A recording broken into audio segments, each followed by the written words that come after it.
welcome to your feature presentation. There is a new X-Men movie coming. We have a number of legacy X-Men characters coming back in December for Doomsday, but there are 3 new castings we know already. The director from Under the Silver Lake and It Follows made a dinosaur movie. Movies and TV shows are getting spoiled within hours of release. Is social media pushing spoiler culture too far? Also, did Evil Dead rip off Lilo and Stitch? Let's find out together. Get ready, here we go.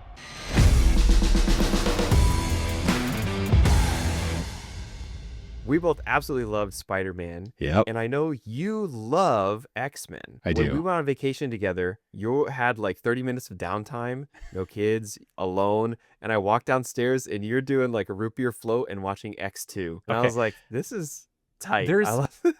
Okay, there's more to it than that, but that's not abnormal for me. It's 100%. Yes. To be honest with the viewers, there's not a lot more to it than that. But considering Spider-Man has been out for a few weeks, we do have some meaningful X-Men updates, right? Sadie Sink as Jean Grey has been around and revealed for almost a month at this point. So I wanted to go through and give you some things that we know about X-Men in the reboot that's coming to the MCU.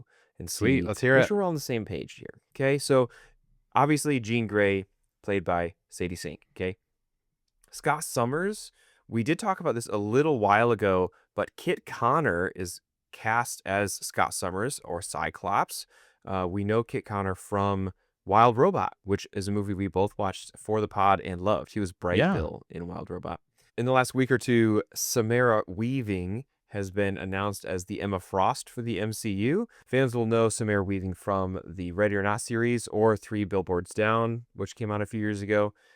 Ultimately, the X-Men reboot will be directed by Drake Schreier. We know him from Thunderbolts. I think both of us really thought Thunderbolts was a win for the MCU, so that's exciting.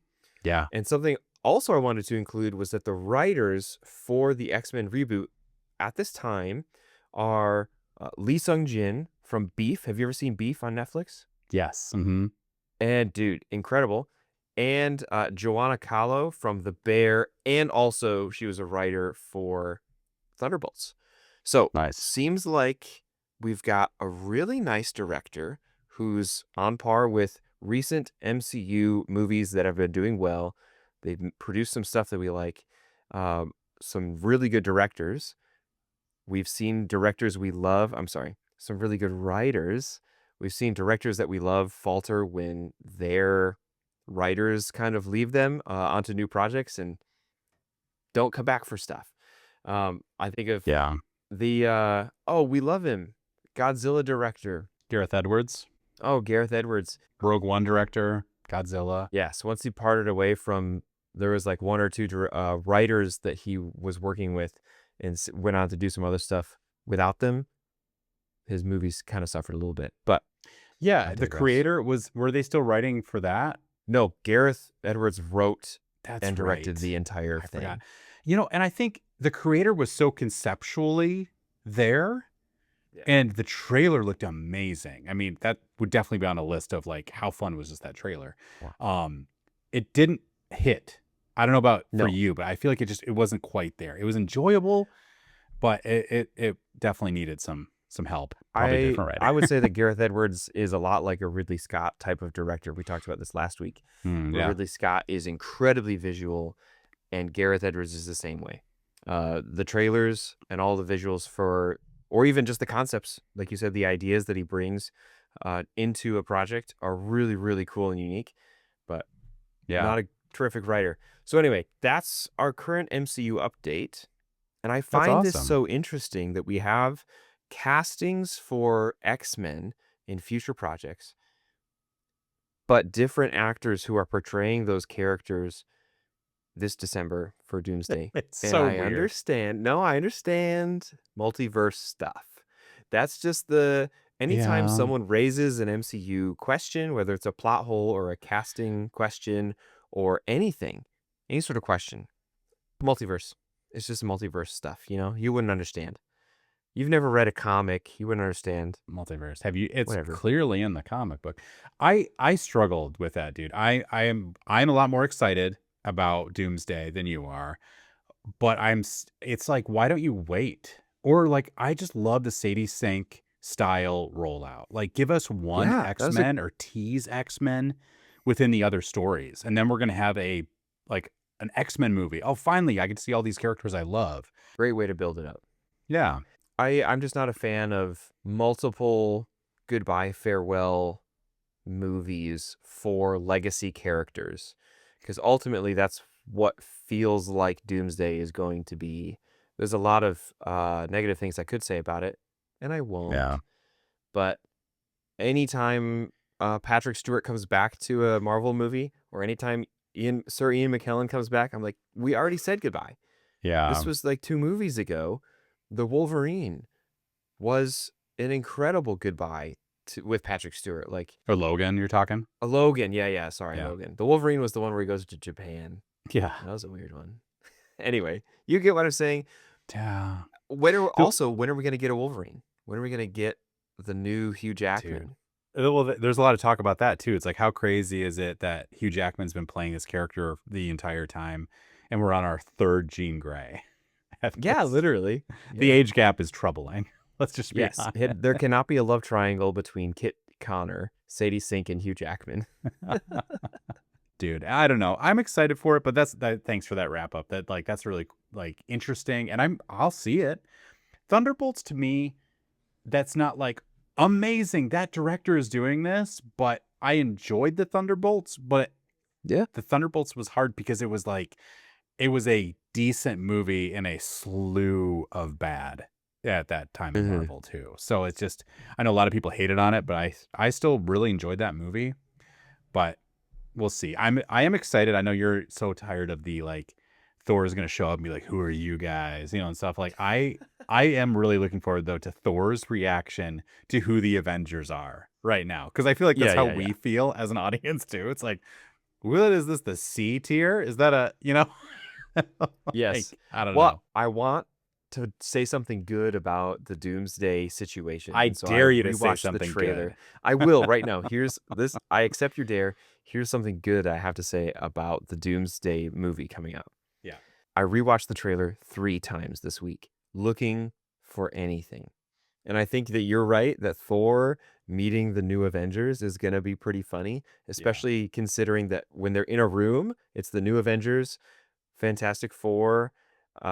There's some old Avengers like Ant-Man with Thor. Yeah. Yelena's dad is literally in a jogger suit. He's in like an 80s jogger suit that's like neon yellow and blue. Yeah. And I think that's going to be funny. I think that's cool.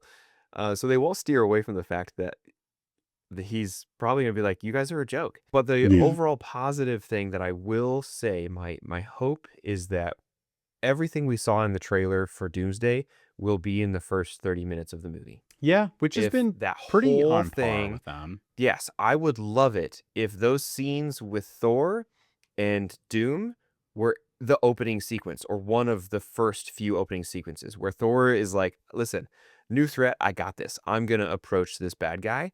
That's when he stops the hammer, axe, and Thor has to like turn tail and run and go find some Avengers friends. Yeah. Because he's realized this is a genuine threat. I think that would be an incredible way to start. And I hope that's what they do. I hope that all of the scenes where they're going around collecting people is a montage and does not take a long time. I hope that is also early movie, right? They go find the Atlanteans. There's a standoff with the blue Atlanteans surrounding the Wakandans, and that could be really cool just as a quick little 30-minute intro to the movie.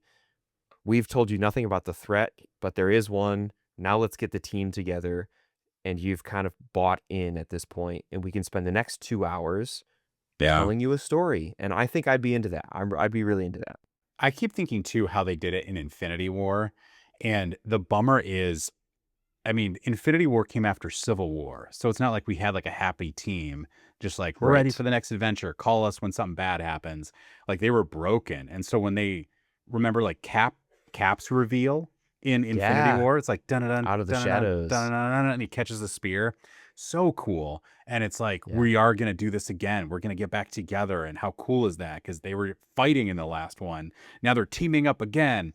And in this one, it's like the new Avengers literally are just in the room.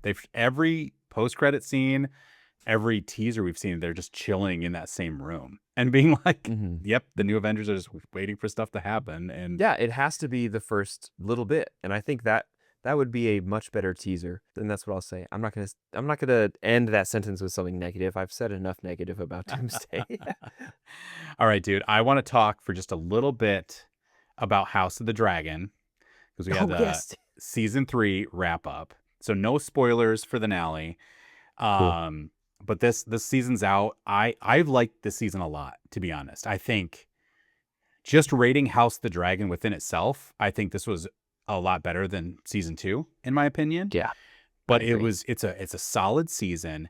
Some really cool things happened in it, but I want to talk about spoilers. I'm not going to say any spoilers, but it was the final episode, well, no, second to last, episode 7. I'm not going to Yep. say what happened, but I was watching the episode like staggered, like a half hour after the premiere of the HBO like release of it. So I'm like, I Okay. started half an hour after some people who watched it right as it's like releasing. I scroll a little bit when I'm watching it, literally spoiler from the end of the episode on my phone. And I'm like, how did What? someone screen record, upload, and post? Like, it was before, it must have been just when their episode finished.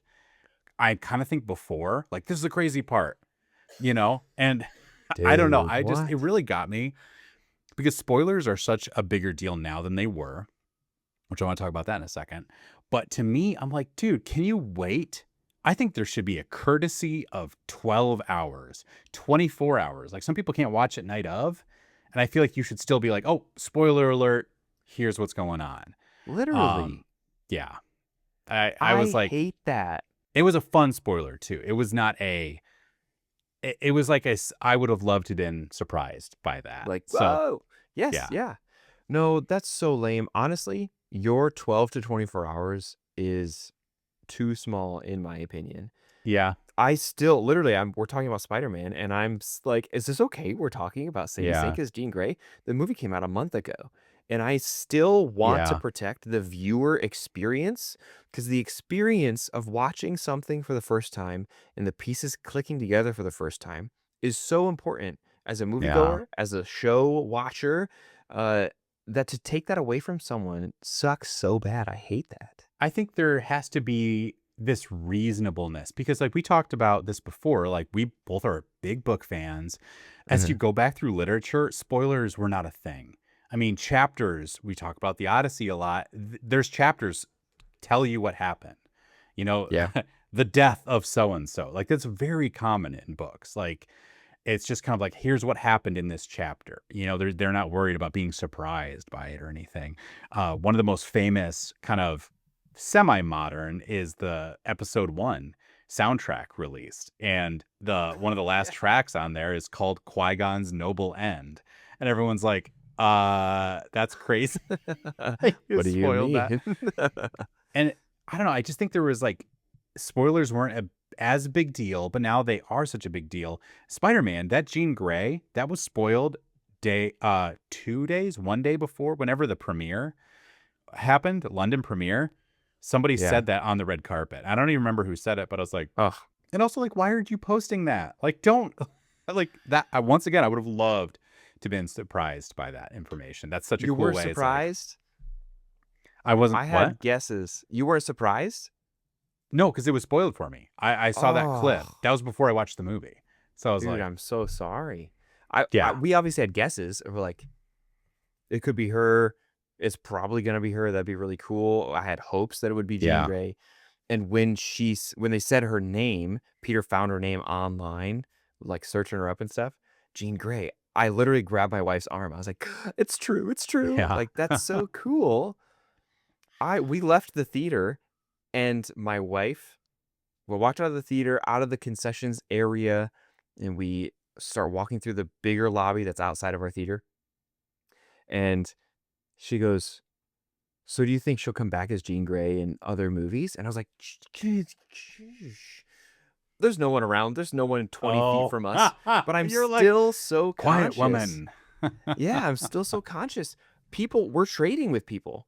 We are leaving a theater and Yeah. people are coming in to see that same movie. I literally would cry and throw hands if I was Yeah, dude. walking into a theater about to enter the safe, secure zone where I can finally put my phone away and be surprised. And as I'm walking in, someone goes, "Wow, it's so cool to see Jean Grey." Dude, Yeah. I'd be I so love mad. in my earlier shenanigan days, I did like to yell out fake spoilers, you know? It's like, Oh, yeah. "Oh, man, can't believe Bruce Lee was in this. They brought him back digitally for the Odyssey." But those are You so know? funny. Yeah, but no, dude, Those are good jokes. I think spoilers, especially walking out of the theater, should be punishable. I do. Crime, it's just like it's not okay. Bring Revoked. back the death penalty. Mhm. That's what I say. Whoa. I'm going there. Okay, dude, I want to talk about once again talking spoilers. Gonna do no spoilers, but End of Oak Street is out. Not gonna talk Cool. spoilers Yeah. about that movie at all. I'm excited to see it. It's seemingly really well received so far. There seems to be a lot of positive things people are saying. Um, I want to talk about the director real quick. So it is directed by David Robert Mitchell, who's writer director, and he has also done movies such as Under the Silver Lake and It Follows, which I know you're a fan of. Cool. It Follows. So this is Mhm. another director, like that's really all we have from him. He's got kind of like three major movies going. Um, I watched I watched Under the Silver Lake. I would not recommend it. I got a little synopsis. So it's Under the Silver Lake. It's a surreal, like neo-noir mystery thriller by David Robert Mitchell, starring Andrew Garfield. It follows a young man, him as a young man, disenchanted, who becomes obsessed with finding his mysterious neighbor after she suddenly disappears, sending him into a bizarre trail of hidden messages, conspiracies, secrets buried beneath Los Angeles. So it's a really cool concept, but it's a fever dream watch, but Yeah. it's not one that's satisfying. It's not Mm. a, oh, I totally got it, and you can all watch through. If you've ever seen Mulholland Drive, have you seen that movie? No, but this is also sounding like my experience with Donnie Darko. Okay, It ends and you go, "What?" yeah. Mulholland Drive is definitely one like this where it's out of sequence. It's very your boy directed it. What's his name? Can you look up the director for Is it David Lynch? yes. Yep. There we Yeah, go. I knew it. So Yep. it's really that's a great movie that you will be confused at, but it's really fun to watch. This sounds so like lame, but like it's so fun to watch like hours of people picking it apart. Just like Yeah. just dive into what this movie means. So it was a struggle for me because I feel like the quality wasn't there, but it was trying to be that kind of crazy thing. But it is a movie that I was like, I'm thinking about it. As time goes on, I am thinking more and more about it. So we'll see. But Mm. he also did It Follows. And you've seen It Follows, right? I did not actually. I was really Oh, hyped about this movie, and I watched the trailer several times, and I just never made it to the theater. okay. Um, I think it 2014? Yeah. No, This was this isn't actually even the movie I thought you were talking about. okay. I'll do a quick rundown. So It Follows. It's a supernatural psychological horror film. It follows a young woman who, after a encounter, becomes the target of a mysterious supernatural entity that relentlessly pursues her, slowly walking towards her while taking the appearance of a different person. So conceptually, this movie is she's being haunted, she's being stalked by this entity, and it's a person that slowly walks towards her relentlessly. So she can run away from it, but she knows how long it takes someone to walk there at a steady pace. That's how long they'll have. That's so creepy. She could drive away, 6 hours, like, okay, I've got 12 hours or whatever, however long it takes. And then that thing just keeps coming. It is a crazy concept, terrifying in like thought, it's a really clever movie. The movie itself, I think, doesn't quite land, but it's one of those movies where you don't care. in my opinion. It's just like, dude, the concept is so fun and crazy. All that being said, those two movies, written, directed by David Robert Mitchell. I'm gonna call him Mitchie, maybe. I'm gonna call him Mitchie.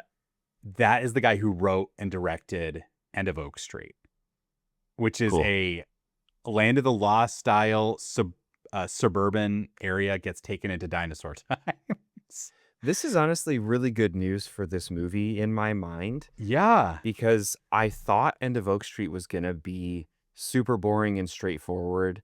Yes, our block got transported back 50 million years and now we're among dinosaurs. Oopsies.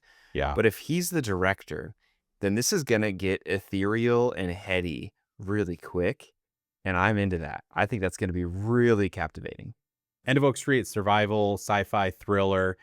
Anne Hathaway, Ewan McGregor. So it's this cosmic event that transports that family. But like, you see the trailer and you see Ewan McGregor, you see Anne Hathaway, but it looks like this could be like a B movie or a straight to streaming movie.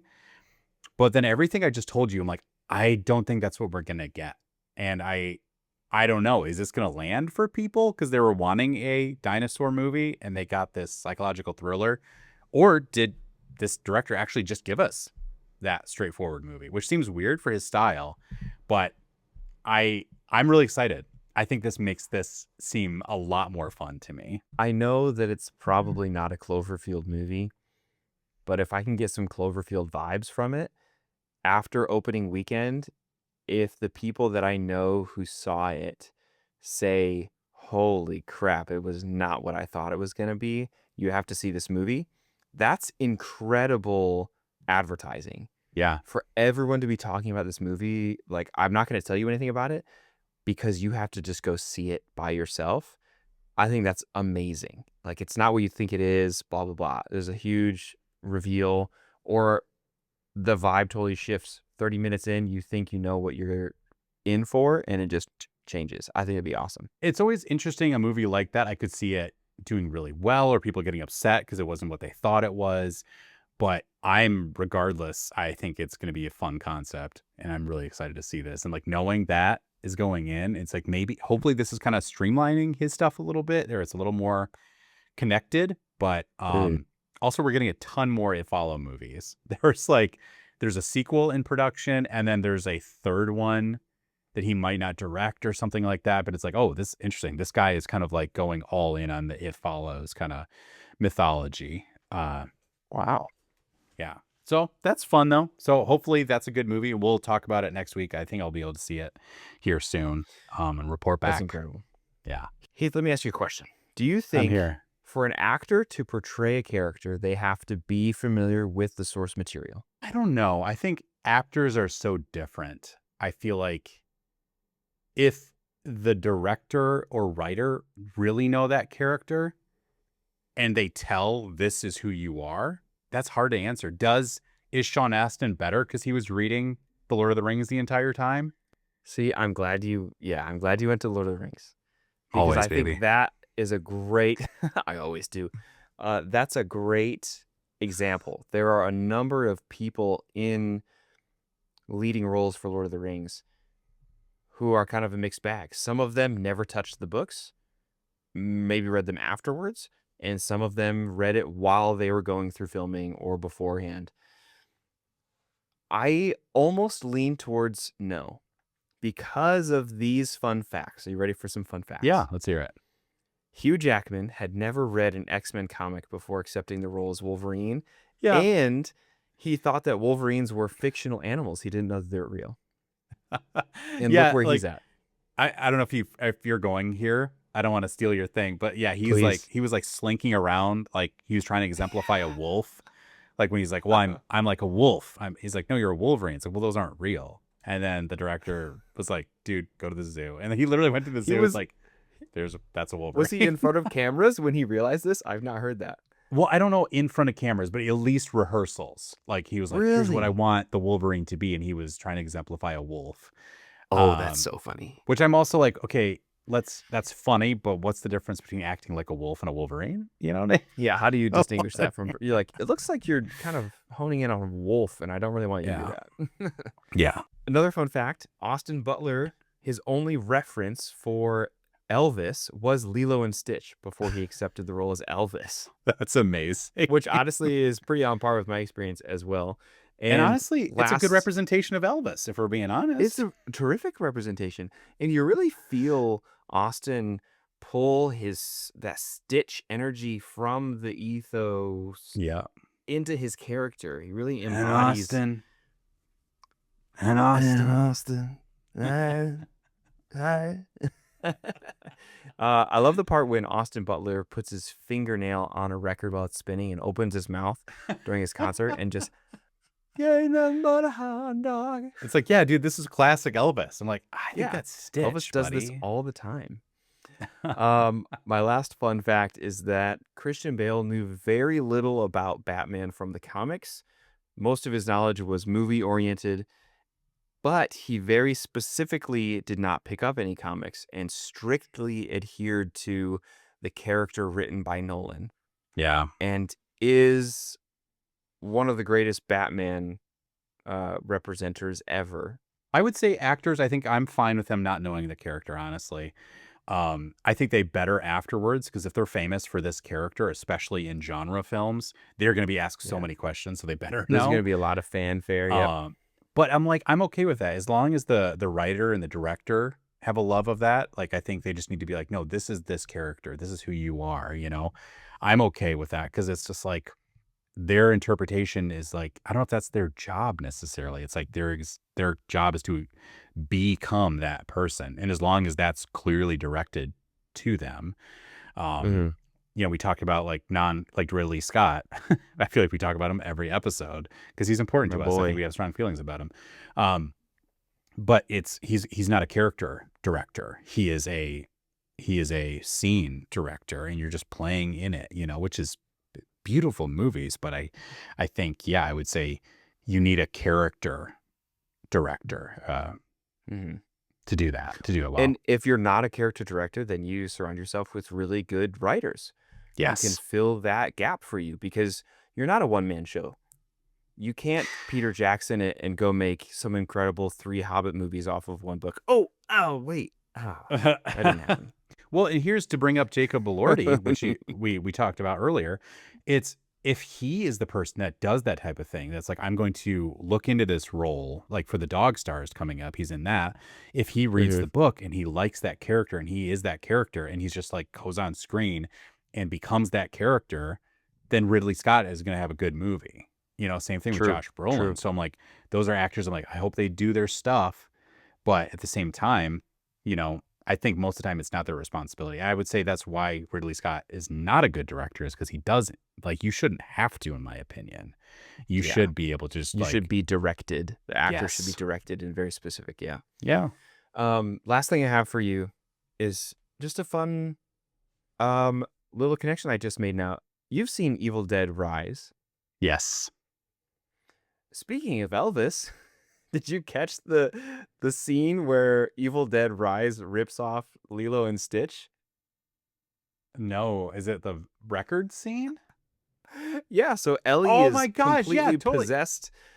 Yeah, Ellie is completely possessed by the Evil Dead and walks into the room, and in order to scare her in one last moment, one of the other Yeah. characters puts her fingernail on the record as it's spinning and opens her mouth. And the record plays through her mouth, and I was like, I felt like Leo DiCaprio. I was like, oh, watch. I know this. This is Lilo and Stitch. If you see a reel that maybe we've edited those two scenes together and the Evil Dead is singing Elvis, I am going to maybe- do that, actually. maybe that's you should. That would be a great edit. Ladies and gentlemen, thank you for watching. Thank you for listening. You can find us on TikTok, Instagram, YouTube. Give us a follow, subscribe, like, and share, and comment. We love conversations and just finding out what you guys are into right now. Helps us grow the pod, helps us shape the episodes. Heath, ladies and gentlemen, go see a movie. Go see a movie.